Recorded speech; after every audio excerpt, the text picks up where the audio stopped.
Hey guys, welcome back to the channel. So this video is going to be mainly just talking. It's kind of like a how would you approach this type of situation. So behind me I have a Toyota Corolla. Customer brought it in. Now needless to say, this customer is an older gentleman. He is kind of stubborn, very hard-headed, but these are just things that you normally deal with as a mechanic, especially when you have your own shop. So he brought me his car. He said that his nephew or someone looked at it and they told him that all he needs is front pads. Now, the person who looked at this car is supposedly a mechanic or technician, but yet they couldn't help out, their grandfather or uncle or whatever they are to each other. They couldn't do their brakes for them. I find that highly suspect. So normally I don't just take, customer parts and just put them on without looking at the car first. And that's what this gentleman wants me to do. He brought me his own front brake pads and he just wants me to slap them on. So I take the wheel off and let me zoom you guys in.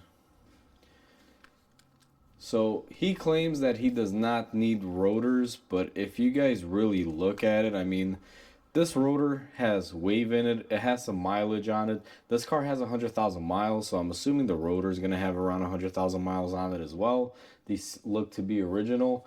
The vents up here, like the cooling vents, let me zoom you guys in. They're all rotted out. You see that it's rusted, so that's not very efficient anymore. We do have a rust ridge. It's like a little lip here, and on the bottom, the contact area is not even that great. Plus, I can't really get you guys in the back. Let me see if the camera will even pick it up. I mean, you can see the rotor contact surface in the back. That's very, very minimal. It's about, here's my finger for comparison, guys. Let me see if I could switch out my other hand because it's very difficult. But here is my finger for comparison.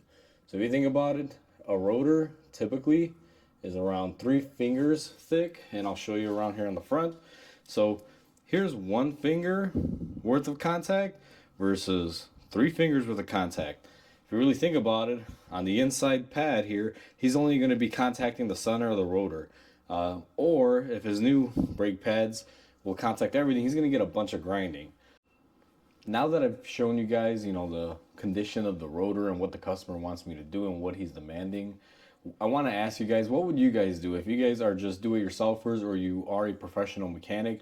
How would you approach this customer and how would you deal with the situation?